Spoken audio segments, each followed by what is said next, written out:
रोज सकाळी उठल्यावर याचं रोज काहीतरी नवीन-नवीन चालू असतं आणि आज दूध पिशवी आणली होती ना, गार होती ना ती, त्याच्यासोबत तो खेळत होता. तोंडाला लावून बघत होता गार लागते म्हणून. त्यानंतर दूध पिशवी काढून घेतली त्याची दंगा घालत होता आणि दीदीने त्याला दूध काढून पिशवी फक्त दिली होती. त्याच्यासोबत थोडा वेळ खेळला आणि नंतर भाऊजींसोबत इथे छान असा खेळत होता. काकांचं आणि त्याचं खूप छान असं जमतं. जेवढं डॅडूसोबत त्याच्या जमत नाही, तेवढं काकांसोबत छान असं जमतं आणि खूप छान मस्ती वगैरे दोघं करतात. त्याच्यानंतर दुपारी जास्त नंतर काही व्हिडिओ केलाच नाही. डायरेक्ट दुपारी व्हिडिओ केला होता आणि दुपारी आम्ही इथे जेवायला बसलो होतो आणि दीदीसोबत हा जेवायला बसला होता आणि दीदी त्याला जेवण वगैरे भरत होती. त्याच्यानंतर आम्हाला इकडे यायला निघायचं होतं. हाय, श्री स्वामी समर्थ सर्वांना. आत्ताच मी दीदीकडून आली आणि बरेच दिवस मी दीदीजवळ राहिली होती आणि आता आली आहे ना, तर घरात घरात एवढं शांतता आहे ना, खूप कंटाळा आला आहे तिथं.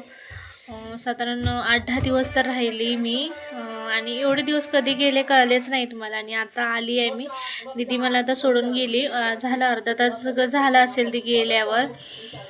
आणि खूपच मला कंटाळा आला आणि मला रडू यायला लागलं आहे. घरात शांतता आणि आठवण यायला लागली मला तिकडच्यांची, श्रीची वगैरे आठवण यायला लागली आणि स्वामी पण आता आला आहे. तो थोडाफार खेळतोय, पण बघूया आता. आणि म्हणून म्हटलं मला आठवण यायला लागली म्हणून काय करू, पण चहा वगैरे प्यायली थोडा करून पुन्हा.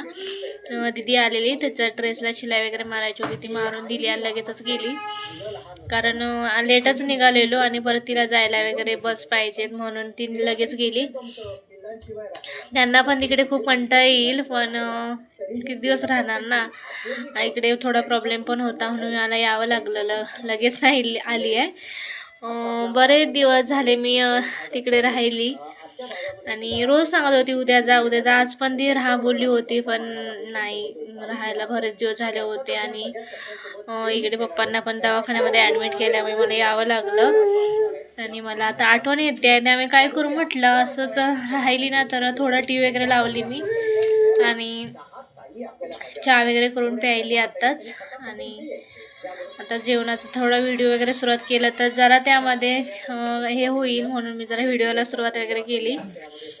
तोच दंगा करणारा तिथे 8 दिवस खूप दंगा केला होता आणि आता हा बघा कसा गप्प पडून राहिला आहे. आणि हे तिथे आणलेल्या बॅगा मी तशाच ठेवल्या सर्व आणि जाताना एकच सॅक घेऊन गेली होती आणि आता सर्व एवढे कपडे झालेत आणि किती शांत बसले. मला वाईट वाटायला लागलं त्याच्याजवळ सुद्धा बघून, कारण तिथे श्रीसोबत भाऊजींसोबत दीदीसोबत खूप मस्ती करत होता, खूप म्हणजे खूप मस्ती करत होता आणि आज खूप शांत झाला आहे.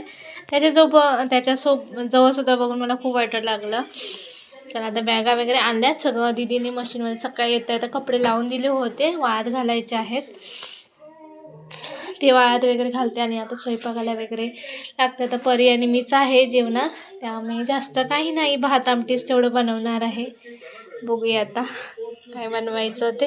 पिठलं भातच बनवणार आहे कारण खूप कंटाळा आला आहे त्याला मला. आता असं शांत झाल्यामुळे आता 8 दिवस खूप दंगा मस्ती केली होती आणि आता शांत झाल्यामुळे जरासं मूड खूपच हे झालं आहे. तर बघूया काय बनवायचं. पिठलं भातच बनवणार आहे. स्वामी, काय झालं?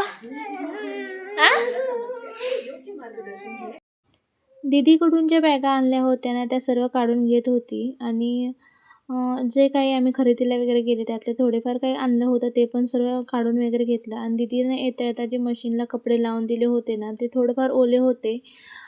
ते पण इथं वाळत वगैरे घालायचे होते आणि थोडेफार कपडे येताना जे आम्ही सकाळी जे घातलेले कपडे होते ते धुवायचे वगैरे होते, ते पण इथं बाजूला वगैरे काढून घेतले आणि जे वाळत घालायचे होते ते कपडे वाळत वगैरे घालून घेतले.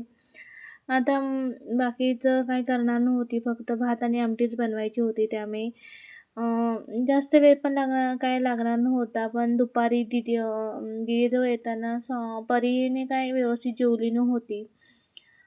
त्यामुळे आज लवकर जेवण वगैरे बनवून तिला लवकर भरून घ्यायचं होतं. त्यामुळे पहिल्यांदा कपडे वगैरे जे आणले होते ते वाळत वगैरे घालून घेतले आणि लगेच स्वयंपाक बनवायला घेतलं होतं. पहिल्यांदा कुकर वगैरे लावून घेतला आणि लगेच दुसऱ्या साईडला आमटी बनवायला घेतली होती. आज आमटी म्हणजे फक्त पिठलं बनवणार होतं, जे कुळथाचं पिठलं बनवतात आमच्याकडे जास्त करून झटपट आणि पटकन होणारं. ते आज बनवणार होती आणि बरेच दिवस घरात नसल्यामुळे ना इथं सर्व भाज्या वगैरे फ्रीजमध्ये ज्या होत्या त्या सर्व खराब झाल्या होत्या आणि मिरच्या वगैरे सगळं पिकून गेल्या होत्या. थोडंफार पसारा वगैरे बजेट ॲडोनी काढून ठेवला होता. मग फ्रीजमध्ये जेवढं काही होतं ते सर्व भाज्या वगैरे होत्या ना, त्या खूप खराब झाल्या होत्या. मी गेल्यापासून त्याने काही स्वयंपाकच बनवला नाही, त्यामुळे सर्व खराब वगैरे झालं.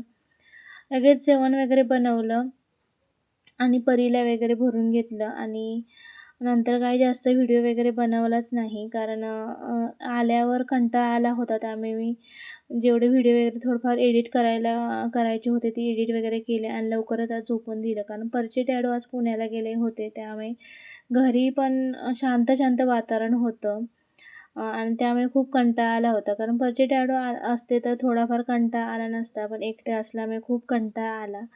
जेवण वगैरे करून घेतलं, आम्ही जेवलो आणि लगेचच मग झोपून दिलं. चला तर मला व्हिडिओ आवडल्यास व्हिडिओ लाईक करा, चॅनल सबस्क्राईब करा. भेटूया पुढच्या व्हिडिओमध्ये.